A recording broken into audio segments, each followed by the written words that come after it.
Can I hold your hand. एक खूबसूरत एहसास, कोमल अग्रवाल की कलम से निकला उपन्यास।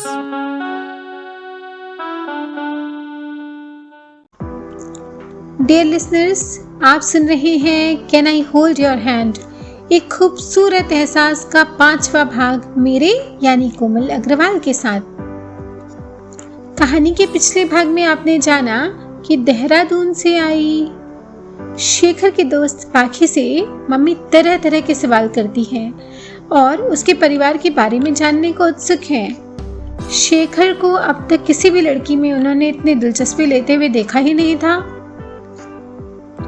पाखी को बहू बनाने की बात सोचकर उन्होंने आशा भरी दृष्टि से पाखी को देखा। शेखर और पाखी के बीच दृष्टि विनिमय हुआ। पाखी को चुप देखकर मम्मी ने कहा, हाँ, आजकल पढ़ाई करने के बाद बच्चे नौकरी करने लग जाते हैं तो शादी में देर सवेर हो ही जाती है। अब मेरे शेखर को ही देख लो। पढ़ाई पूरी होते ही काम धंधे पर ऐसा लगा कि शादी की बात आई गई हो गई। वह अपनी ही धुन में कहती जा रही थी।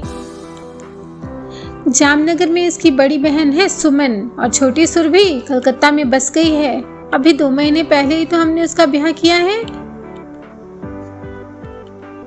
अब तुम ही इसे समझाओ कि जल्दी से अपना घर बसाए ताकि मैं मुरली वाले की शरण में जाऊं। शेखर मम्मी को बीच में टोकता हुआ बोला, क्या मम्मी, आप फिर से शादी की बात लेकर बैठ गई? पाखी, आप मम्मी की बात को सीरियस मत लीजिएगा।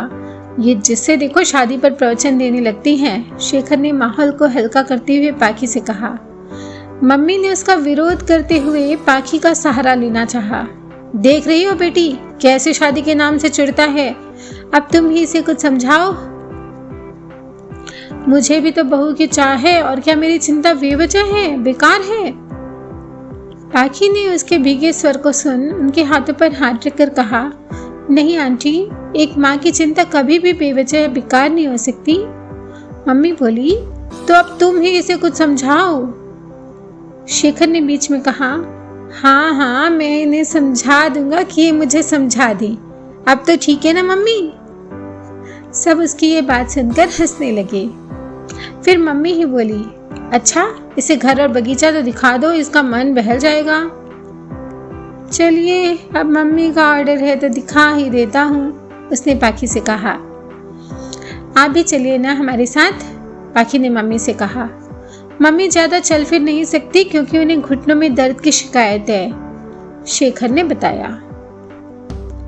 मेरे बाबूजी को भी यही दिक्कत है, इसलिए वो भी घर पर ही रहते हैं। सिर्फ इसी बार मौसी की जिद पर अहमदाबाद आए हैं। तुम जाओ बेटी, मैं यहीं बैठूंगी, उन्होंने आदेश दिया। पाखी शेखर के पीछे चलती हुई कॉरिडोर में पहुंच गई थी और अब अपनी सैंडल पहनने लगी। उसे रोकते हुए शेखर ने कहा, सैंडल मत पहनिए। पाखी हैरान हुई मगर उसके साथ चल दी। पाखी ने देखा शेखर ने भी अपने शूज उतार दिए थे। दोनों बगीचे में पहुंचे। पाखी ने देखा दूर तक नर्म हरी गद्देदार घास बिछी हुई थी। वह नर्म घास पर कदम रखते ही चहक उठी। ओह, इसलिए आप सैंडल पहनने के लिए मना कर रहे थे? आपकी स्माइल के लिए, शेखर ने परवाह करते हुए जताया। अब दोनों बगीचे में घूम रहे थे। पाखी बीच बीच में बनी क्यारियों को देखकर मुग्ध हो उठी। वह उसे एक एक कर सारे पेड़ पौधों के बारे में बता रहा था। ये देखिए, रात रानी, इसे मैंने खुद लगाया है, और ये रजनीगंधा, मोगरा और गुलाब भी हैं। पाखी ने हैरान होकर कहा, मैंने इतने सारे रंगों के गुलाब पहले एक साथ कभी नहीं देखे। मैं गुलाब तोड़ लूं? उसने रिक्वेस्ट की। रुकिए, मैं तोड़ देता हूँ, कहीं कांटा चुभ गया तो। शेखर ने गुलाब तोड़कर उसे थमाया। पाखी उसकी खुशबू अपनी सांसों में महसूस कर बोली, कितना नेचुरल है ना। शॉप के फ्लावर में ये बात नहीं होती। आइए आपको एक और करिश्मा दिखाता हूँ। वह उसे ऊपर जाने वाली सीढ़ियों की तरफ ले आया था। वहां पर एक पिंजरा टंगा हुआ था जिसमें एक प्यारा सा मिट्ठू था। उसने मेहमान को देख छी छी करना शुरू कर दिया। शेखर ने कहा, राम राम हरि राम। फिर क्या था, मिट्ठू भी राम राम की पुकार लगाने लगा। पाखी खिलखिला पड़ी। ये है हमारा हरि राम। हरि राम। पाखी पाखी बोलो ना। हरि राम शेखर की तरफ मुंह कर चेखर चेखर चिल्लाने लगा। पाखी ताली बजाकर बच्चों की तरह हंसने लगी। अगली बार आएंगी ना तो ये आपका नाम भी बोलेगा। मम्मी ने शेखर बोलना खूब सिखा दिया है ना इसे। उसे पाखी का ये भोलापन बहुत भाया था। अच्छा, और कितने सीक्रेट्स हैं आपके? पाखी ने पूछा।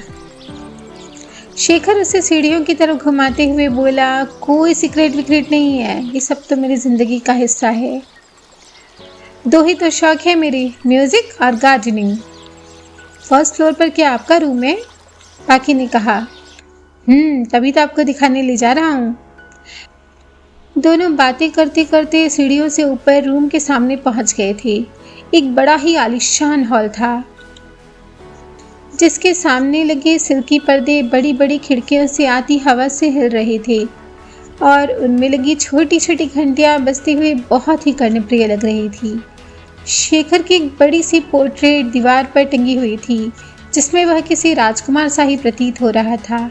सुंदर, सलोना, मुस्कुराता सा युवक, शायद किसी कुशल चित्रकार से बनवाई गई थी। पाखी उसे देखती ही रह गई। बिल्कुल आपको कैनवास पर ही उतार कर रख दिया है आर्टिस्ट ने, उसने सराहना की। ये मेरे एक दोस्त की कला का नमूना है। उसकी बनाई कृतियाँ विदेशों में मुंह मांगे दामों पर बिकती हैं, उसने बताया। एक क्वीन साइज दीवान किनारे पर लगा हुआ था और उस पर एक सफ़ेद रंग की चादर बिछी हुई थी और उस पर चिकनकारी से फूल कढ़े हुए थे। कई कुशन और मसंड उसे भव्यता प्रदान कर रहे थे। सब कुछ इतना आकर्षक और मुग्ध कर देने वाला था कि पाखी घर को भूल ही गई थी। शेखर उसकी हर बात पर मुस्कुराता और उससे अपनत्व का एहसास दिला रहा था। दोनों कमरे में आ गए थे। दोनों रूम के अंदर आ चुके थे और अब पाखी एक सोफे पर आ बैठी थी।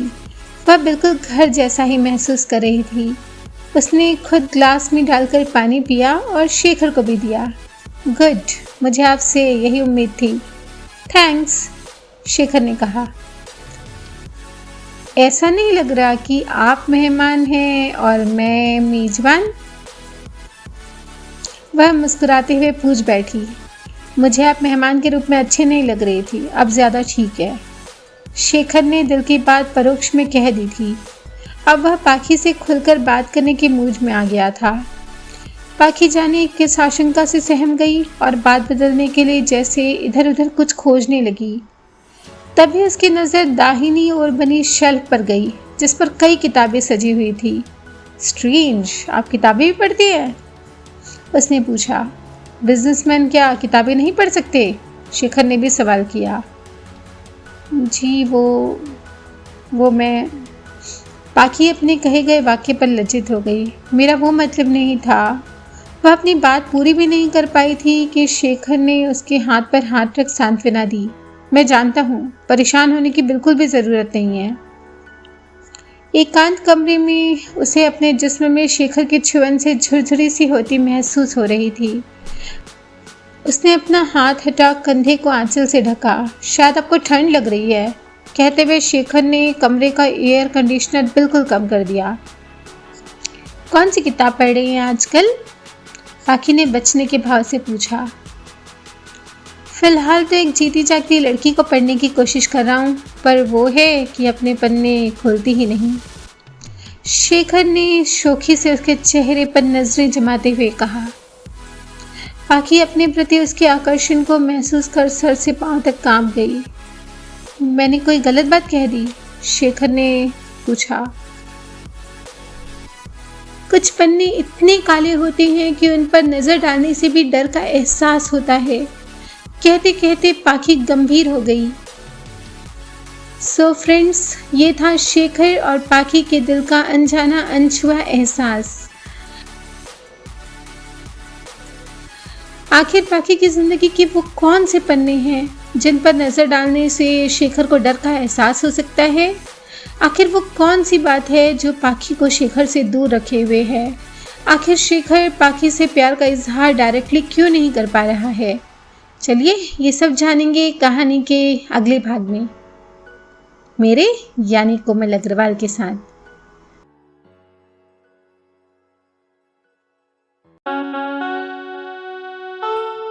आगे सुनने के लिए कनेक्टिंग ड्रीम्स को कीजिए सब्सक्राइब और हाँ, नोटिफिकेशन बेल भी प्रेस कीजिए क्विक अपडेट्स पाने के लिए।